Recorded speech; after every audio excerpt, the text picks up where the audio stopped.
Hi, everyone. Today I have a special guest with us, Melissa Dessaules, and she's a pelvic floor physio. She's the founder of Mummy Berries, and she's going to talk with you today about the pelvic floor. Think of this as a pelvic floor 101 class.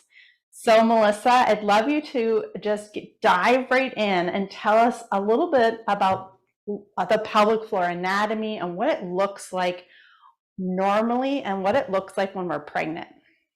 Sure. Thanks for having me. I find that this is something like whenever people come in during pregnancy or after and they have different questions about their pelvic floor, I always start by asking people, tell me what you know about your pelvic floor, and never to put them on the spot, but just to make the point that we don't learn anything about our bodies. I think it's a very mysterious area of the body. And so I always kind of make that point. So most people will say like, I've heard of Kegels, but that's all I know. Other than that, I'm confused. And so I pull out my model and I explain to people that you're normal if you feel like you don't know what your pelvic floor looks like. For one, it lives inside of us, so we can't see it and you can't visualize it. Two, it has embarrassing jobs related to peeing, sex, pooping, farting, and we don't talk about that. So that's another reason it's so mysterious. And then three, because they're such reflexive or automatic muscles, you're not meant to think about them. So you're quite normal to have a lot of mystery or confusion around these muscles. But I pull out my model and I use the analogy of a trampoline, and I describe that our pelvis, so big bones that kind of attach, these are our SI joints back here, and our big bony pelvis attaches at the front at our pubic symphysis. The bones, I picture them like the frame of the trampoline that sits on the ground. And so the pelvic floor is the bouncy part, the springs that attach inside the bones is the pelvic floor. So they're kind of the bouncy part of the trampoline. And then all of our muscles on the outside that are not on here, like our glutes, some of our spine muscles, our groin muscles, our quads that all attach to the bones are kind of like forces or vectors that influence the whole trampoline. So I think sometimes we hear the pelvic floor and we really want to focus in on it, but it's just one piece of a bigger puzzle. So understanding this whole trampoline changes in pregnancy in that we need to get more movement in the frame to grow our baby. We our posture changes. So as soon as our posture changes, we kind of change the frame a little bit and how all the muscles attach to it, or different ones pull and some ones are a little bit weaker.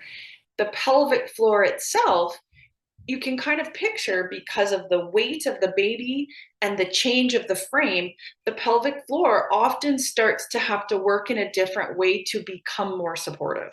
So like whenever someone comes in, whether it be with aches and pains or leaking or pressure or heaviness, I can't tell you the exact thing that's going on because it'll be a combination of all of these different things changing in our body.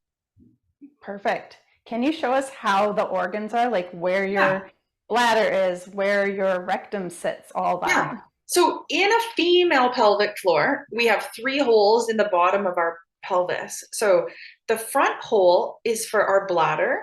The second hole is for our vaginal opening, and the back is our rectum. So the bladder, which is kind of like a balloon, sits in the very front, right behind our pubic bone, and the bladder drains out of our urethra. So we pee out of a hole in the pelvic floor.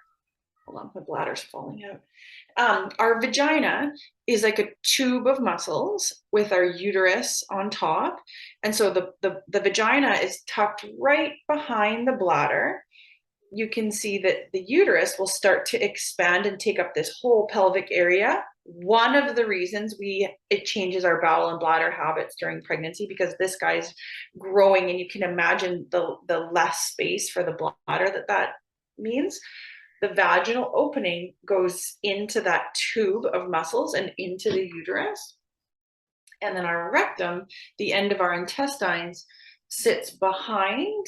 Okay, so right behind, and it drains out the anus. So different holes all very much connected. Yeah. And I think that this is one thing when this is a very normal response when people see that they're like, oh my gosh, that makes sense. I keep hearing that I have to have a strong pelvic floor to push my baby out, but I can see now that makes sense that that's not true in that when it's time for me to go into labor, my uterus will tighten. It'll push the baby down towards the vaginal canal and out of the pelvic floor. So I think that sometimes is a confusing visual for people. They didn't really understand that their pelvic floor is the opening that their baby will come out in a vaginal birth. Awesome. So I love that this is what you introduced me to, those three important holes, because I don't think we think about that it's actually very simple birth. There's three holes and relaxation is the key. So can you tell us a little bit about relaxing those three holes? Mm-hmm. Well, I think because sometimes this becomes confusing. People say like, well, I'm confused then. Am I supposed to work on Kegels or am I supposed to work on relaxing? But at the end of the day, they're all important just for different things. Our muscles need to tighten and close holes when we do things like cough or sneeze or lift something or we want to hold back a fart, right? So that's when it's important for muscles to tighten. But then when you can kind of picture the anatomy, oh, during birth, I actually want those to be able to open. And so this is where I describe to people, it's normal that you don't normally think of the tightening and the relaxing. But I use an example of a labor and delivery nurse that I was talking with. And I asked her, what are the differences you see in people having a vaginal birth? And she said, I can tell some people have done some sort of work that they know how to work with their body. Like they're in pain, but they know how to work with it. Whereas other people seem to be fighting it. Okay. And what she meant by that is when we have pain, what do our muscles do? Our muscles tighten. That's a normal response of our nervous system to protect us. When we have pain or stress, our muscles will tighten. And that's normal in a birth or in labor, is that we have discomfort and our muscles want to tighten, but we do have control over our nervous system. We can work with our nervous system.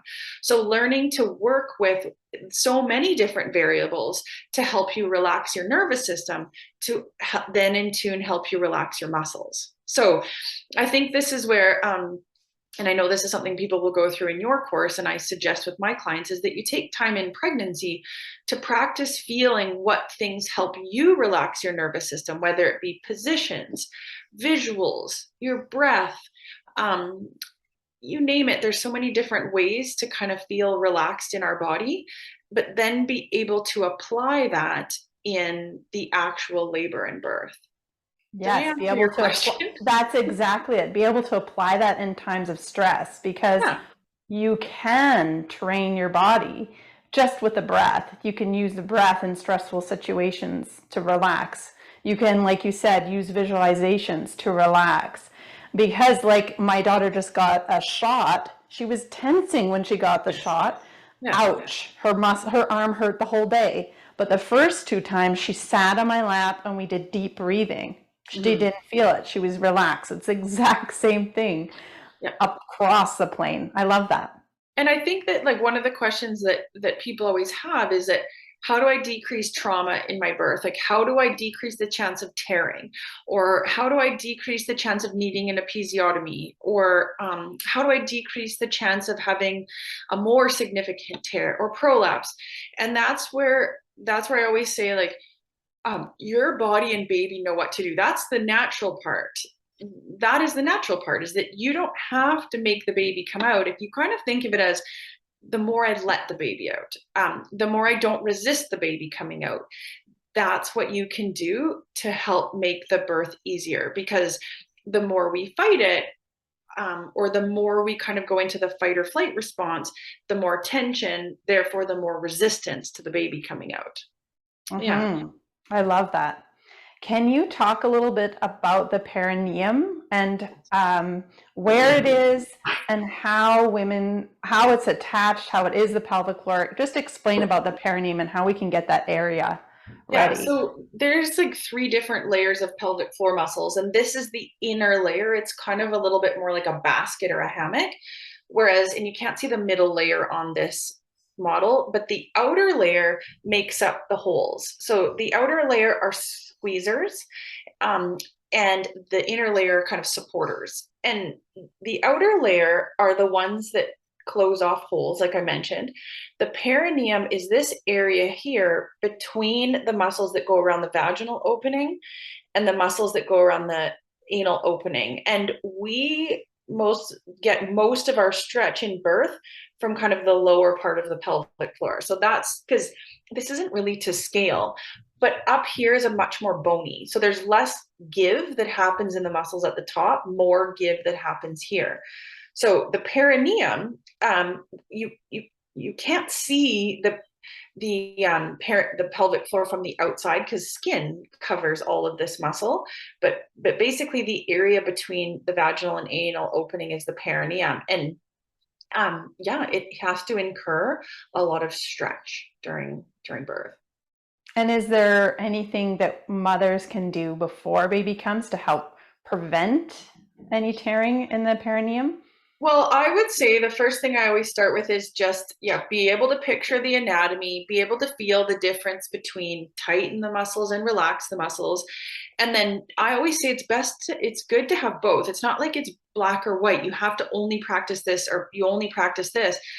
But some people, maybe they have a really hard time relaxing. So maybe they have to focus a little bit more energy on the relaxing. Whereas some people,